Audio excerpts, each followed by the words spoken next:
The ideal father, to get it all right, to be the ideal father, you need to create an environment in your house where it is ideal. And the only way you can do that, if you're a father, there has to be a mother. You can't be a father without there being a mother, at least in Islam, right? And there's going to be children. But if a lot of research now shows, before they used to say focus on the children, focus on the children. But actually, while you do have to focus on the children, of course, but now they're saying that the most important focus is actually the wife, the husband and wife relationship. If that is healthy, and if that is working solid, and they're on the same wavelength, they trust one another, they complement one another, that tarbiyah, which means nurturing the children, will be solid. What is going to benefit is that you're going to have a stable home and a stable environment. When you have problems with husband and wife, look, everybody's going to have a little issues, because every two human beings that get together have issues. That's the norm, by the way. The Prophet ﷺ once got upset with his wives and disappeared from them for 29 days. Slept somewhere else. That's the Prophet ﷺ.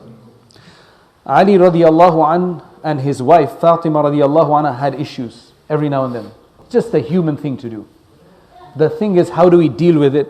How do we overcome it? How do we preempt it so that it doesn't happen? That's important. Investment in your spouse to get that relationship going is the most important, because then you provide a stable environment. Otherwise, psychologically the children are affected.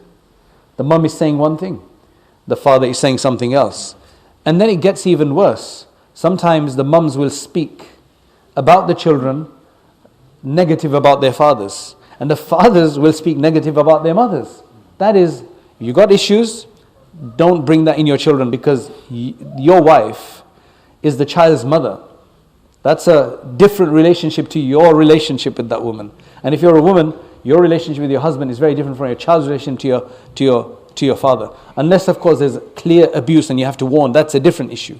But in normal circumstances, don't be cheap and spoil the relationship. Don't be cheap, like literally, to spoil that relationship, because all you're doing is you're going to give your children a lopsided tarbiyah, if you can even call that tarbiyah, lopsided, a stilted upbringing.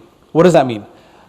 Unfortunately now, we have many women in the community who are divorced from their husbands, and because the country laws support the women in terms of who takes charge of the children, they literally deprive the husbands of seeing their children for years and years and years, and they fight court cases, they spend huge amounts of money, then they get to see them a few times, and then the wife causes a bigger issue because she wants to get back at this husband who gave her some grief.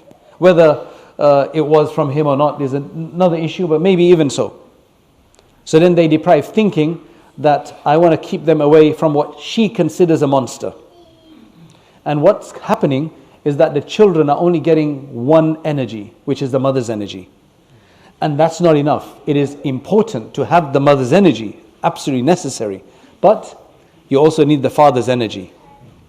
People born in stable, healthy environments with both male and female energy from both parents are a lot more stable than those who get just one energy. There's a report, there is an interview actually that I saw of a woman who was actually brought up by two mothers.